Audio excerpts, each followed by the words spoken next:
ஓப்போவில் இருந்து F9 அப்படிங்கிற smart ஃபோனை வியட்நாமில் இன்ட்ரடியூஸ் பண்ணியிருக்காங்க. ஸோ இந்த ஃபோனில் என்னெல்லாம் விஷயங்கள் இருக்குங்கிறத இந்த வீடியோவில் நம்ம பார்க்கலாம். Back from the dead.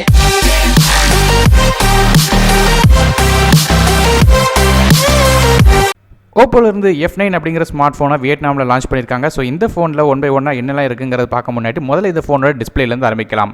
இந்த ஃபோனில் 6.3 இன்ச் IPS LCD டிஸ்பிளே கொடுத்துருக்காங்க. இதோட ரெசல்யூஷனை பொறுத்தவரை 1080 x 2340 பிக்சல்ஸ்.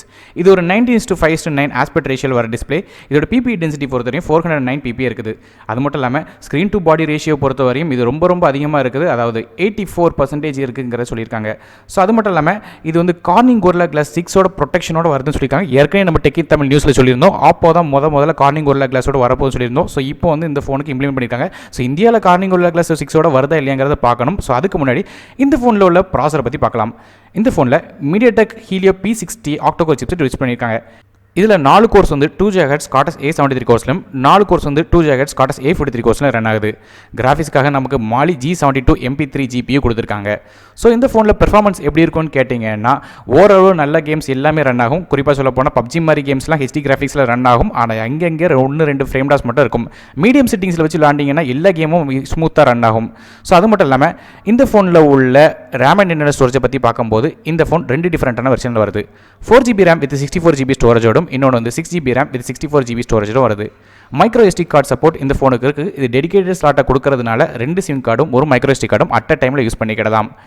அடுத்ததாக இந்த ஃபோனோட கேமரா பற்றி பார்க்கும்போது ரியர் ஃபேசிங் கேமரா பொறுத்தவரை நமக்கு டுவல் கேமரா கொடுத்துருக்காங்க. ஒன்று வந்து 16 megapixel camera with f1.8 aperture. இதில் வந்து face detection auto focus support இருக்குது. அதுமாதிரி ரெண்டாவது கேமரா வந்து 2 மெகாபிக்சல் கேமரா கொடுத்துருக்காங்க. இது ஒரு டெப்த் சென்சராக ஒர்க் ஆகுது. அது மட்டும் இல்லாமல் ஃப்ரண்ட் ஃபேசிங் கேமரா பொறுத்தவரை செல்ஃபி கேமராவில் நமக்கு 25 megapixel camera with f2.0 aperture கொடுத்துருக்காங்க. ஸோ இது போக இந்த ஃபோனில் வந்து ஃபிங்கர் பிரிண்ட் ஸ்கேனர் ஃபோனோட பேக் சைடில் கொடுத்துருக்காங்க. அது மட்டும் இல்லாமல் இந்த ஃபோனோட பேட்டரி பற்றி பார்க்கும்போது இதில் வந்து 3500 mAh பேட்டரி கொடுத்துருக்காங்க. இந்த பேட்டரியை சார்ஜ் பண்ணுறதுக்கு நமக்கு ஃபாஸ்ட் சார்ஜிங் சப்போர்ட்டும் கொடுத்துருக்காங்க. அதாவது 5W 4A 20W சார்ஜர் கொடுத்துருக்காங்க. இது ஓப்போ நிறுவனம் என்ன சொல்கிறாங்க கேட்டிங்கன்னா VOOC சார்ஜர் அப்படின்னு சொல்லியிருக்காங்க. இந்த VOOC Flash சார்ஜ் மூலமாக ரொம்ப ஃபாஸ்ட்டாக சார்ஜ் ஆகிடலாம் அப்படிங்கிறது குறிப்பிடத்தக்கது. ஸோ அது மட்டும் இல்லாமல் இப்போதைக்கு கரண்ட்டாக இருக்கிற மார்க்கெட்டில் பார்க்கும்போது இது வந்து ரொம்ப ஃபாஸ்ட்டாக சார்ஜ் ஆகும் அப்படின்னு சொல்லி எதிர்பார்க்கப்படுது. அடுத்ததாக இந்த ஃபோனில் வேறு நல்ல விஷயங்கள் இருக்குதுன்னு பார்க்கும்போது ஒரு நெகட்டிவ் பாயிண்ட் என்னென்னு கேட்டிங்கன்னா USB Type-C கொடுக்கல. அதுக்கு போல் மைக்ரோ USB 2.0 வெர்ஷன் தான் கொடுத்துருக்காங்க. ப்ளூடூத் வெர்ஷன் 4.2 கொடுத்துருக்காங்க. மற்றபடி டூயல் பேண்ட் வைஃபை மாதிரியான சப்போர்ட்லாம் இருக்குது. 3.5mm ஹெட்ஃபோன் ஜாக் இருக்குது. ஸோ இந்த மைக்ரோ USB மட்டும் கொடுக்காம USB Type-C கொடுத்துருந்தாங்கன்னா இன்னும் கொஞ்சம் நல்லா இருந்திருக்கும் சொல்லி எதிர்பார்க்கப்படுது. இந்த ஃபோன் 3 டிஃப்ரெண்ட்டான கலரில் வருது.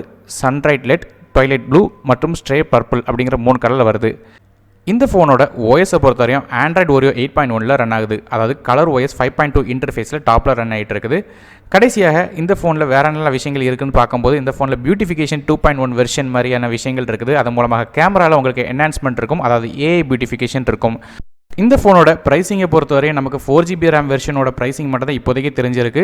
அதாவது 4GB RAM வித் 64GB ஸ்டோரேஜோட விலை வந்து 23,000 ரூபா வரும்னு சொல்லி எதிர்பார்க்கப்படுது. அதாவது இந்திய மதிப்பில்.